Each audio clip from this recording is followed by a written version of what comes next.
Everybody, I appreciate everybody being here at 9 o'clock this morning. I know this typically is our installation event in the evening on Monday on a beautiful night downtown, but we're going to do it this way one more time. So we have a great group on the call.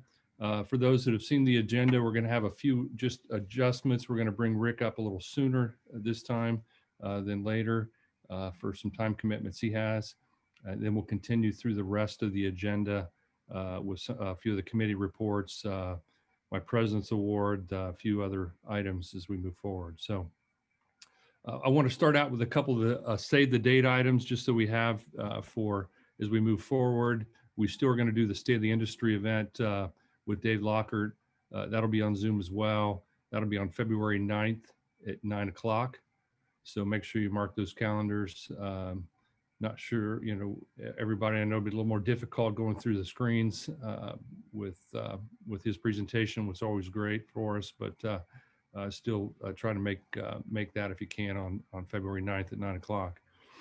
And then once again, we've already scheduled the Finance Forum for in March, on March 5th from 8 to 10. Once again, that's going to be sponsored by Bellwether Enterprise and CBRE, and then again, our Diamond sponsors. So that's a great event, always good information on what's happening on the finance side, and it's a good mingling session. So we'll be doing that again in March. So please make sure you're registered for that on March 5th. And as I mentioned, the Diamond sponsors, before we turn it over to Rick and Jeff, I wanted to thank our Diamond sponsors. The Diamond sponsors, you guys are what got us through 2020. Your commitment financially to this organization is amazing. Not having some of the same opportunities for in-person events, we really appreciate your commitment, not only from 20 and then also, but the renewal for this year as well. So you guys just have been amazing for us and kept us afloat, and I can't thank you enough. So to go through that list, on the associate side, we have apartments.com. We have our new sponsor this year, went from a presenting sponsor to a Diamond sponsor, Callaway Cleaning. Thanks, Callaway, for joining that. Contractors Inc., Court, Pinnacle Paving, PPG Paints, Royal Finish, and Sherwin-Williams. Thank you very much for you guys. Your financial support is amazing. I appreciate everything you've done. On the primary side, we still have 5 there, which is great. We usually don't mention the 5, but we will today just to kicking off the year. And that's BRG, FATH, Hills, Town, and Wallach. So thanks to the 5 primary companies for our sponsorship. Rick, just for your learning, that's a $15,000 commitment a year for the associates and $10,000 for the primaries, and it covers all the events, and it really kept us afloat this year during the pandemic. So we weren't having some of our meetings and other fundraising opportunities. So that commitment has been amazing for us. So thanks again for everybody who participates. Next, before we turn over to Rick, I want to give an outreach update. Jeff March is on the call. Jeff is our outreach chair and is committed to do it again for a second year for this year. So Rick or Jeff, could you give an outreach update, and then we'll turn it over to Rick? Don, I would be happy to. It's good to see everybody, but I can't wait to see everybody in person. And Rick, thanks so much for joining us this morning. Nice to have good news to report. 2020 was, despite the pandemic, a record year for outreach. December, we finished the year off. I just want to thank Tanya and Jerry for the great job they did with the virtual holiday cheers. They really met and exceeded our expectations. We capped the year off also with really exciting news. We made a grant submission to the Nippert Foundation, and we found out in early December that we were awarded that, which was $30,000, which was fantastic. And it will assist our food pantries. So our food pantry partners will benefit from this grant, which is wonderful. In 2020, just to recap, we raised in total about $350,000, which is a huge amount over, I think, any prior year that we've had. We were able to distribute over $150,000 in rental assistance to our partners and over $70,000 to our food pantry partners. So we are really, really in great shape. Also extremely proud. I went to the board in early 2020 and thought it was so important that everybody had 100% participation. I'm pleased to announce that 100% of the board did participate and contribute. And between the board members and their sponsor companies, we contributed over $80,000 last year, which I'm extremely proud of. In 2021, we're going to really try to do more of the same. I'm going to try to streamline some of the sponsorship levels, a little bit like Don and Mark did on the primary side, just hopefully not having to chase after each of our 3 primary events. So looking forward to trying to get the continued high level of support people have had so we can do more great work in the community. Going to use our balance sheet strength. We've been making, if you read the newsletter, things that I write, which I hope you do because Michelle comes to me every month and hits me up, and they come around sooner than I can ever imagine. But we've really been able to kind of go outside the budget and make additional contributions to help the many needy people we have in our community, and it really puts our industry in a positive light. We're going to work on some public relations efforts to kind of really build off the momentum we've had to kind of spread the good word of what we've been doing as part of outreach. And then lastly, hopefully the pandemic subsides. We really started last year trying to better connect with our partner agencies. And so I hope that we can resume those efforts in 2021 as well. Finally, really, I just would like to thank Janet Chiarella for her service on the board. And I would like to welcome Justin Seeger from Hills, who just joined the board. I also would like to remind everybody that the Cincinnati Coin Laundry 5K for Rent is scheduled for Saturday, April 10th of 2021. It's an outdoor event, so we still hope that we'll be able to hold it, but there'll be more to come on that. So again, I just can't thank the volunteers and committee members enough for the great work they've done to contribute to us having a record year, and to all of our membership for their generosity in helping us during this pandemic, which has allowed us to help so many people in our community who are in need. So with that, Don, back to you. Thanks. Really appreciate all the work you've done with your committee. It's an amazing year to have raised that much money and not had the event. So thank you very much, Jeff and Bob, for all your work on that. Rick, before I turn it over to you and read your bio, which is very impressive, of course, knowing you and also seeing it in writing, I want to just quickly kind of give you an update on our little town here and in the activities of the members on our NAA group. So on the calls, you have Kim Hurd, who will be as you know, the NAA EI Vice Chair next year, or this year, I guess. We've got Stacy Walton, who's a RVP for Region 3. Abby Huffman, who's our NSC Secretary. And Abby's on the call. Of course, we just heard from Jeff, who will be the Ledge Chair next year. And I'm not sure what your title is for the Ledge Committee this year, but very active in the legislative side and also in our investment subcommittee. Of course, you have appointed Patrick O'Hearn from LCS Rent Manager to be your technology chair. My wife, Karen, is the NSC liaison for Region 3. She's on the call. Ann Pageant, I haven't seen Ann on the call, but Ann's involved in numerous committees on NAA. Liz Warner here chairs IROC for us on the board, and also is on IRO for NAA. Judd Osterwertz is on membership. Jeff Greenberger, who's our parliamentarian, Rick, does the lease for both Ohio and Kentucky. So he's our liaison for both states for the Clicken lease, which is great. Of course, Mark, you know, Mark Franks is a 2-time AE of the year. So we're proud to have Mark. And this is Mark's last year with us. He's going to be retiring at the end of the year. Mike Marcus, who I'm not sure is on the call, who works with me at BRG, was received this past year an ACE award for his work in education, and is also a past CMT of the Year winner as well. So he's won 2 personal awards. Todd Hignite and Angela Lacey are both faculty members for NAEI. And then we're proud to say we had 3 20 or 20 winners in the last 2 years and 3 diversity inclusion winners. So we have quite a bit of participation coming out of Cincinnati with NAA. So we're really proud, and it's a pleasure to see everybody's activity. So I wanted to make sure you knew what all goes on here. So now I want to read Rick's very impressive bio. I have the pleasure of working with Rick on the board this year. Rick provides strategic oversight for the vision and long-term growth of Cushman & Wakefield's multifamily asset services platform, while managing a spectrum of assets for major institutional clients across multiple states. Since 2008, Rick has been at the helm of one of the leading third-party multifamily management firms in the nation, with over 178,000 units across 32 states in Washington, D.C. Rick is a certified property manager and is active and executive committee member of the National Multifamily Housing Council, the Urban Land Institute, the Institute of Real Estate Management, in the National Association of Home Builders, and the National Apartment Association, which he is the current chairman. He is also a former president of the Texas Apartment Association and the Apartment Association of Greater Dallas. Rick has more than 40 years of industry experience and served as a former professor of real estate in the Dallas County Community College District. Wow, that's pretty impressive.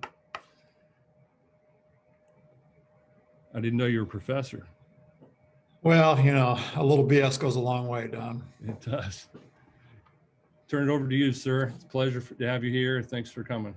Well, thanks, Don. And as I said before everybody joined, it's a disappointment that I can't be there in person, that we can't all gather in person, but nonetheless, we're gonna fight through the COVID virtual Zoom Teams world that we're living in. Thank you for your introduction. Every time I hear that, I get more depressed because it's well over 40 years, and I quit counting at 40. I think that's fair. Mark, congratulations on your career. I can't believe you're retiring. You can't possibly be young enough to retire. I want to follow after your footsteps someday, so I need to call you and ask you about that.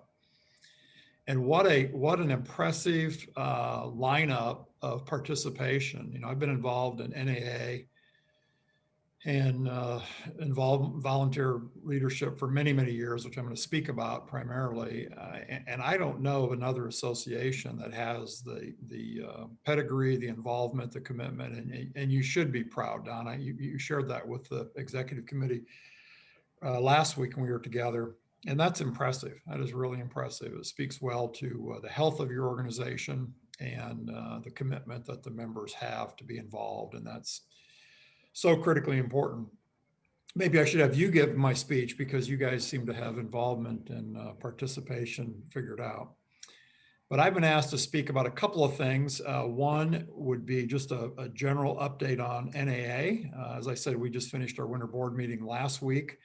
We did have it in person. About maybe between a third and a half were in person, and the balance were participating virtually, which is fine. It worked out well, and we look forward to having more in-person things as we come out of COVID. I like to refer to it now as re-entry, as we kind of get re-entered into normal life.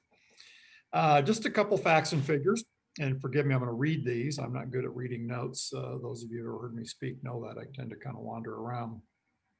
So the National Apartment Association that you and all of your teams, all the members that are part of your great association, frankly, all the other associations around the country are part of, is the leading voice for the apartment housing industry. We have seen that over and over. We've seen how important that is, particularly this year. I'm going to talk a little bit more about that in terms of legislative matters, the things that have been happening in DC and continue to happen in DC.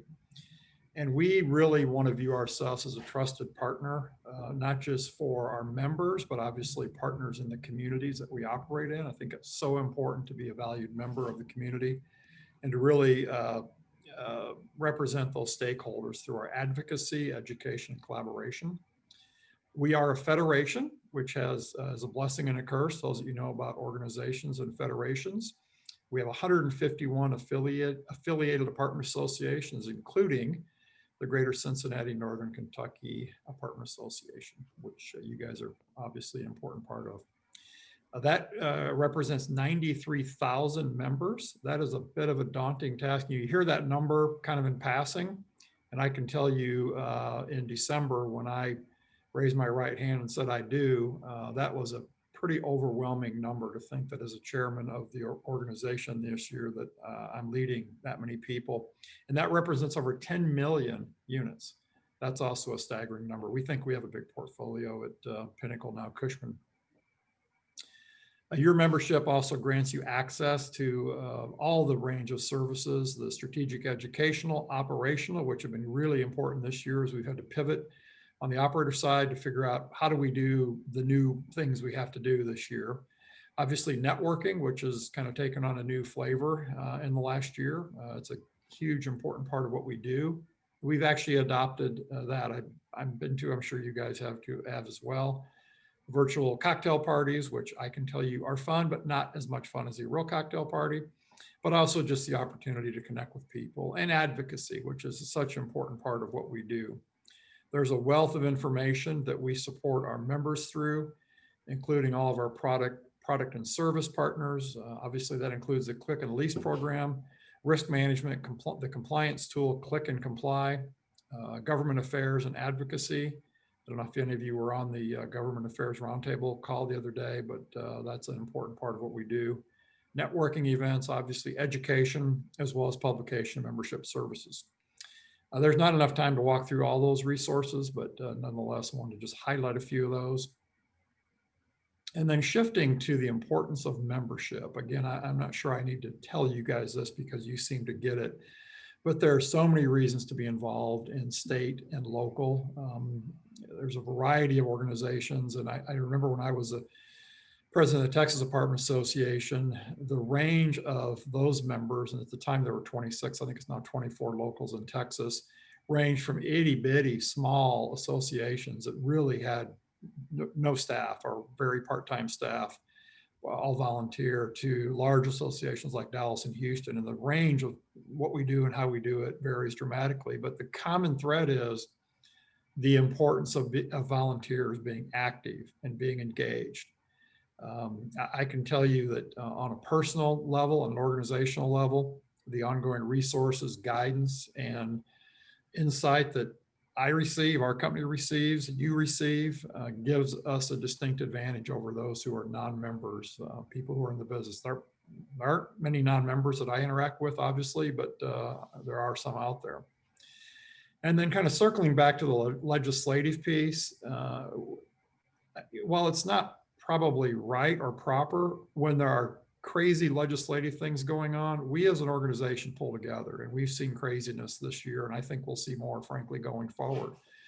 And I'll speak to a few of those. The eviction moratorium that we've dealt with in the past year has now has officially been extended, but as part of President-elect Biden's 1.9 trillion. And I can't believe that word is getting easier to say. Billion used to be a hard word to say when we thought about money spending in DC, but now they're spending, almost $2 trillion, which is just crazy. I see Jeff is shaking his head. It's like, but in that there is an extension of the moratorium till September 30th of this year.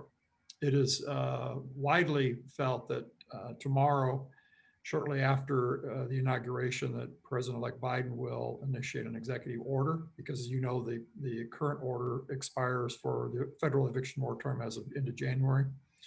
So it's thought that he'll extend it 30 days or so prior to the September 30th. But to put that in perspective, while we're excited that we ended up getting $25 billion of rental assistance here, I guess it's been about 30 days ago, it's been estimated, and I don't know if this is accurate, estimated that by Moody's that the amount of outstanding rent in the United States is $70 billion. Well, Don, I'm not that good with math, but 70 does not get covered by 25. Well, then the good news is there's another $25 billion in the proposed $1.9 trillion additional stimulus. Okay, 25 and 25 is 50, still doesn't cover 70. And if you end up pushing this eviction moratorium out until September, 70 is going to turn into 150, 100. I have no idea, but it's going to be a significantly bigger number. So the key about the legislative updates, the advocacy, the things that we're working on really come home to roost. Our teams, along with our partners at NMHC, we're at the table negotiating. Don knows as an executive committee member, we get these calls at the 11th hour saying, hey, we're negotiating this, this, and this, and we need your input on what we'll accept or what we won't accept. So it's a live iterative process, as you can imagine. And while it makes me crazy, it's important that we have our people there and that our legislators look to our teams for advice and direction. So it's critically important that you take advantage of that and you be engaged, whether it's for your own company, whether it's for owners, if you're a third party, whether it's on the product services side. It is critically important. And I think going to be more important in this coming year, as there's going to be, at least in my view, more regulation coming down the pike, more scrutiny of what we do. The good news is housing is on the national conversation. The bad news is housing is part of the national conversation. So it kind of works both ways. And then shifting to the opportunity for education and training and career advancement. For an old guy like Don, an old guy like me, it's hard to think about career advancement, but we also have learned and grown and advanced our careers and encourage our teams to be engaged in the educational offerings that we have and advance their careers and your careers as you continue to grow and evolve and take advantage of the great programs and the credentialing that NAA offers. I would also say that membership also gives you access to events like this, whether it's at the local level or at the state level, in those cases where there's state associations, or the national level, where you can connect with other leaders. I've had an opportunity to get to know people through my involvement locally, state, and nationally that I would never have known. Don, you're a good example. We've known each other, but we haven't gotten to know each other until the last couple of years. And those relationships are valuable for the rest of your career. And to be able to share ideas, call up. One of the cool things I saw as part of the COVID stuff is competitors, peers, but competitors calling and sharing best practices. Hey, what are you doing about this? What are you doing about that? What are you really seeing on collections? And that is unique. It doesn't happen in many businesses, but it's really a great opportunity to be able to access people that you know and trust, give you information and share, especially in difficult times. I would also add that the ability to unify our voices, to be able to speak as one voice. It's one thing for me to speak, or Don to speak, or Jeff to speak as an individual, or even representing our companies. But when we as an organization representing 10 million units, I don't know the exact number of individuals that is, but if you simply did the math and said there are 2.5 to 3 people that live in every apartment, plus all the people that we touch, their family or friends, we touch a lot of people in their lives each and every day. And the ability to represent them as a unified voice, both locally in the state house and obviously nationally, is significant. Make sure I have a couple of other things I want to touch base on here. We've talked a little bit about federal advocacy and government affairs. We have a great government affairs staff led by Greg Brown. I think you guys all know him. If you don't, he's a wealth of information and a super accessible guy and well respected on the Hill. I can assure you of that. And the ability for our locals to leverage into Greg through roundtables, through sharing of best practices is significant. We're lucky. I think Jeff's official title is he is the legislative chair in training. I don't think that's actually the title, but we're pleased to have you leading the Ledge Committee, and you've been involved in legislative matters at NAA for a long time, as many of us have. But one of the things we have at NAA that there's no other organization has is this grassroots involvement. All the people that I talked about, all the 93,000 members, all the units we represent, we have the ability to transmit information out and also gather information about things that are happening. And we're able to access that and support that through our political action committee. We have a strong PAC. Maybe it was a little bit off this past year, as you might expect, but we've got a great PAC, and we're able to deliver support to those who are supporting us. And as Congress is making decisions that impact our industry, it's significantly important. And as we have, again, difficult issues coming at us in the coming year, we're going to need that support. We're going to need those PAC contributions. We're going to need to be able to speak to that in a broad way, in a unified voice. And then just from a personal standpoint, years ago, and you may know this, you may not know this, my first involvement in a local apartment association was actually the Louisville Apartment Association. I'm sorry, Lexington Apartment Association. So years ago, I was living in, I'm a Midwestern guy originally, and I was living in Michigan, and we had properties in Kentucky. So I was very active in that market and got asked by Sally Terrell. Some of you may know that name from the past. Sally's a great friend. She's still around. She pings me now and then. Mark, you're nodding your head. She got me involved. And I'd never been exposed to it, never experienced it. And I remember very clearly the first time I went to DC with Gail Lively, also another great friend from Louisville. And she was showing me around how to navigate DC and go to the Hill and all that process as we were doing a lot of joint meetings representing Kentucky. So that was my first involvement. Shortly after that, moved back to Texas, got involved in the Apartment Association of Greater Dallas. And my involvement was really to say, hey, what can I do? Not just as having our company involved, but what can I do personally to be involved, both financially, but more importantly, how can we support with our time and be able to give back? And I can tell you that has paid dividends, from personal relationships to accessibility to so many people, some of which are on the call, but people around the nation who have become dear friends, and we've been able to collaborate. So my commitment and my testimony to you about involvement is it is the right thing to do. And you have so much to offer, no matter what your role in the organization is, you have so much to offer. And I think you can learn and grow. So I would certainly encourage you to do that. I would say if you have any questions about anything going on at NAA, not just the leadership, but anybody that's on this call, you're welcome to call the customer service line. You're welcome to reach out to any people in leadership, and they'll be glad to help you. So thank you for having me. Again, I wish I were able to be there in person. Don, I also wish that I would have been able to be along with you helping celebrate Ohio State's victory. Yeah. As you know, I am not an Ohio State fan, but I was rooting for Ohio State because I really dislike Alabama. But nonetheless, as I said to Don, as he was a little disjointed the next morning, Ohio State was there, and there was only one other team there. My team wasn't there. A lot of other teams weren't there. So congratulations on a great season. And again, thanks for having me so much. I appreciate it. Mark, Don, Jeff, thank you guys for having me. And with that, I'll turn it back over to you. Thanks, Rick. It's a pleasure having you. Did it as eloquent as what I expected on your presentation. I think the group appreciated your time here today. I think they would really have enjoyed getting to share a cocktail with you and listen to some of your stories if you were here. So hopefully most will get to see you in November, hopefully, so we can share some of that time. So we do have a great group. This group collaborates, as you mentioned. Most of the people on this call today work in other associations around. Dayton is close, about 60 miles up the road. And I left off Lloyd Cobble as the president of the Dayton Association. He's on the call today.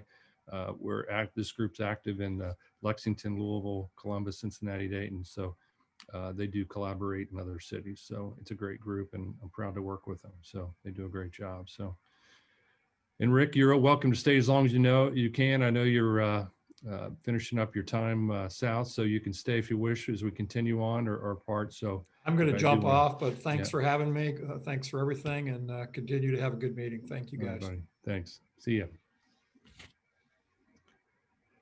Well, guys, we're going to go on. Michelle, if you could take over next.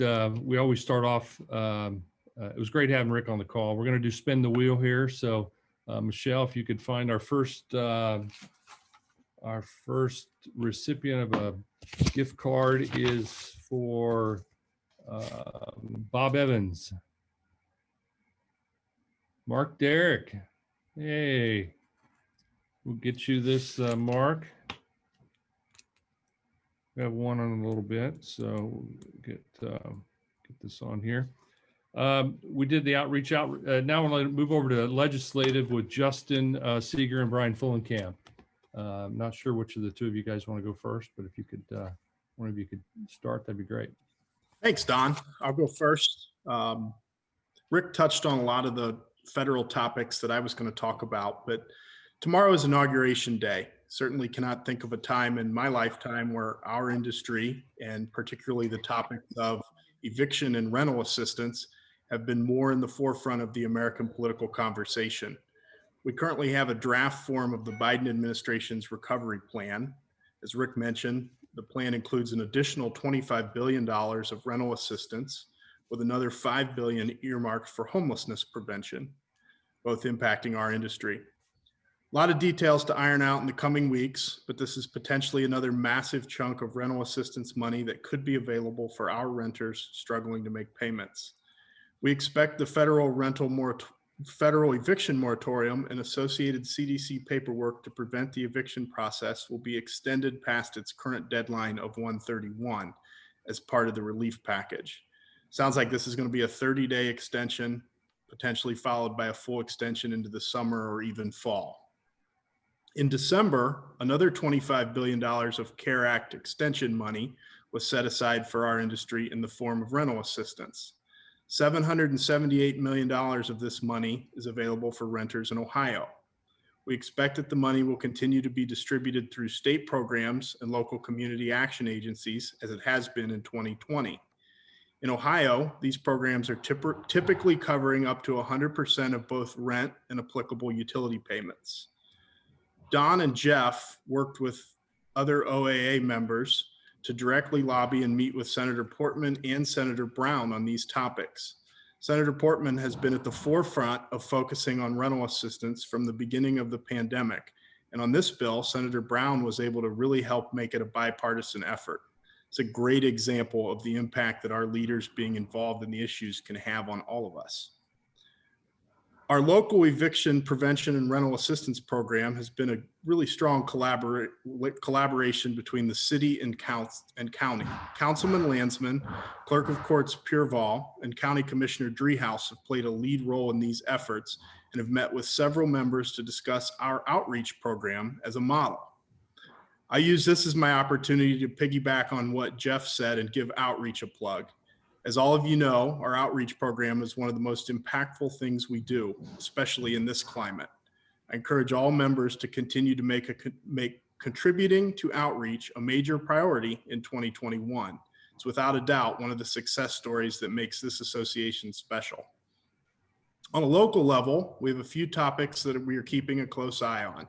In Cincinnati, almost 80 individuals have filed initial paperwork for city council and as many as 10 for mayor. There's a massive amount of interest in these positions in the wake of the city council scandals that have played out in recent months.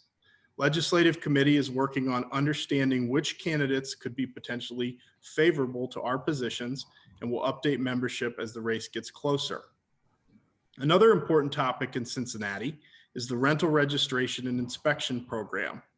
October 31st was the official deadline to enroll in the program. The city has not seen anywhere near 100% compliance and has been a little bit more lenient because of all things 2020. That being said, they are planning on picking up their efforts in the very near future. Look for a refresher course on how to sign up for the program in the coming weeks. We continue to see similar programs moving forward in other municipalities such as Loveland, Lockland, and Norwood. We will continue to keep members updated on any changes one way or the other to these proposals. A few other random thoughts. The state legislature goes back into session in February, and between Charles and OAA, we will do our best to keep up with legislation coming out of Columbus. The Association Political Action Committee will be hosting an event with Congressman Wenstrup in early March. More information and details to follow. Local courts are up and running. Many of us have had limited success moving some evictions forward in extreme non-payment situations. We encourage everyone to share results and narratives. It's always helpful for us to be able to answer members' questions with real-life experiences. We will continue to keep information related to rental assistance programs, both public and private, updated on the association's website. As always, we encourage all of you to reach out with any questions or pertinent information.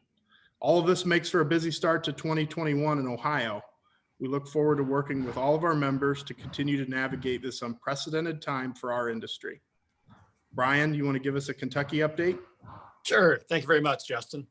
As Justin said, we have received a bunch of money back through the federal government back to the states. Kentucky's rental assistance was done a little bit differently to, I guess, the last round, whereas the landlords were expected to take a 10% haircut on the amount owed. We were expected to forgive our late fees, attorney fees, and eviction fees, plus accept a lease modification. We are working with AAK on educating the governor on a better way to disperse the $297 million that was allotted for rental assistance. The original allocation for Kentucky's Healthy at Home was $15 million and closed December 16th. We do expect the new funds not to hit until sometime in February. In the state legislature, which is very active right now, we are working on a few bills that are affecting our industry and watching a few others that may move. The first one that's very important to us is Senate Bill 11, which is a criminal damaging bill. The Senate Bill 11 could be on the governor's desk by as early as February. This measure clarifies the criminal mischief statute's application to tenants, providing landlords a better way to address when a tenant intentionally damages or destroys the rental property. We have presented this bill and got it passed last year, but it was vetoed by the governor. Our hope is to get it passed this year and be able to override any veto by getting it moving forward quickly. Another bill of interest is Senate Bill 5 and also House Bill 10, which are similar bills. These provide liability protection for the owners of the premises during a declared emergency and to refine the immunity of the state and persons providing essential services during emergency. Once again, this is moving forward. We do expect one of the two to move all the way forward, hopefully to the governor. One of the last bills we are currently watching also is House Bill 30, which is create a new section of KRS to allow landlord or agents of a landlord to file and practice a forcible detainer. We're continuing to follow all the bills in what has been a very active session so far. And that concludes my Kentucky legislative report. Thanks, gentlemen. You guys do a fantastic job and really appreciate all your work. And coupled with Jesse and Charles, you guys represent us well in each state. I was remiss in showing Rick. I didn't, I forgot trying to hit his schedule. So we always get the chair something. So we got a Reds jersey, a Reds t-shirt for him. And then the back, it says Graf 21, obviously for his year as chairman is 21. And then we also got him a Bengals jersey 21 with Graf on the back as well.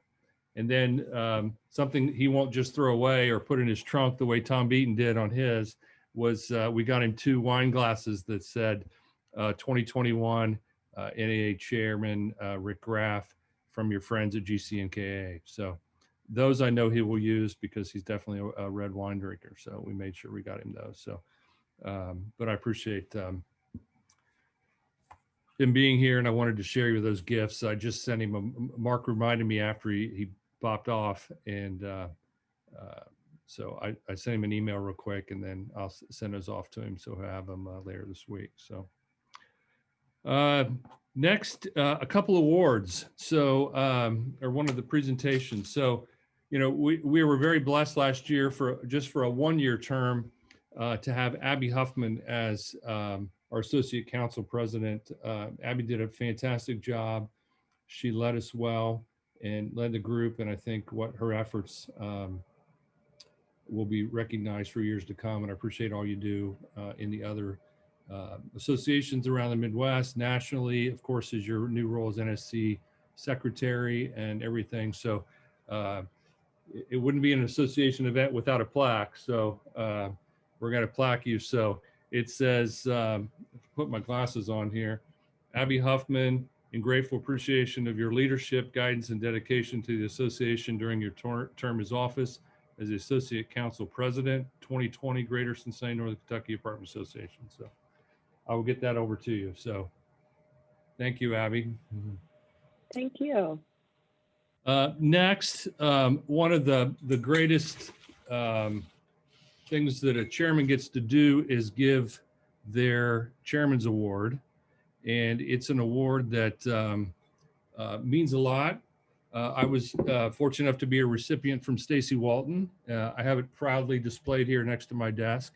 It's a great honor. So, and there's been several winners that are on this call today. So this person I've known for a number of years. I've had various opportunities to work with them. They do just an amazing job for our association and really taking us to the next level. I can't imagine where the future is going to go with her participation. So it's definitely a lady. She has been a great asset to our board.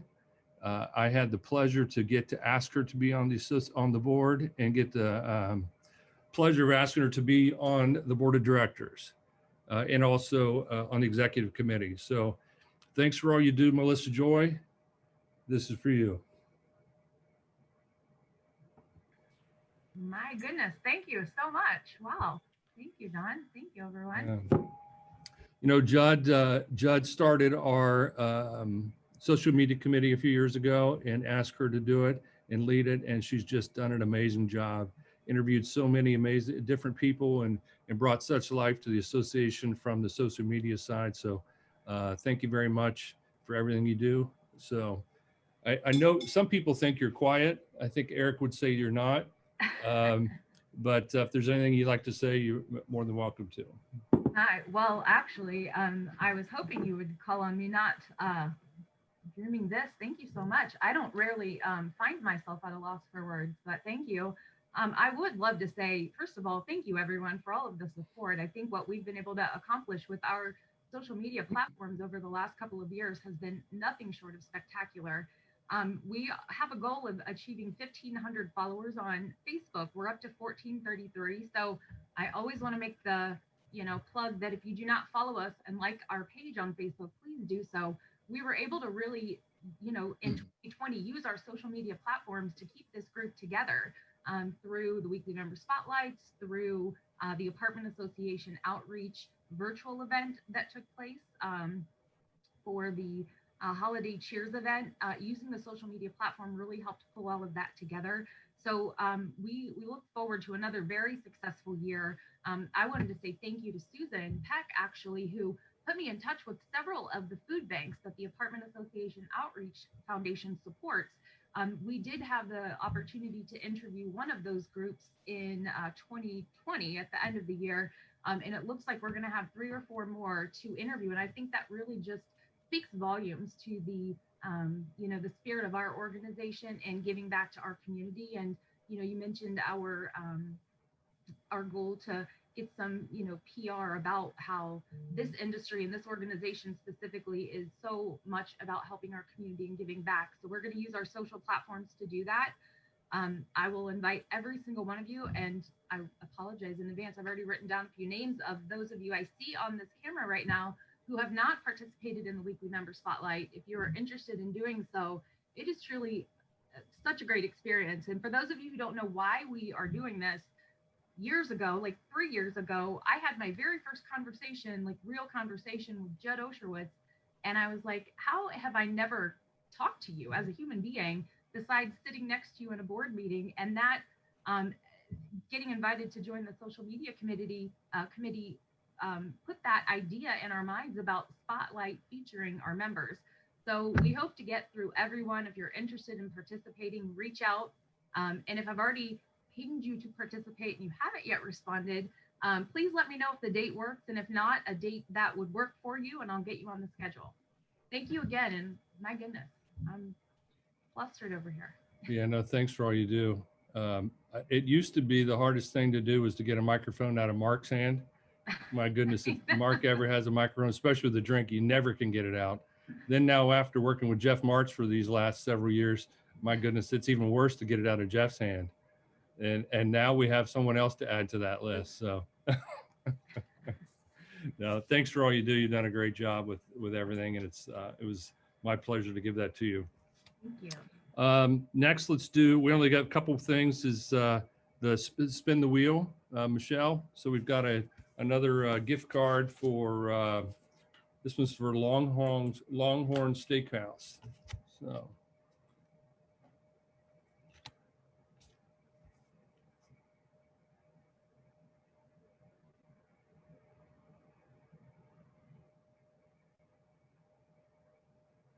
Jacqueline Warren, congratulations. We'll get you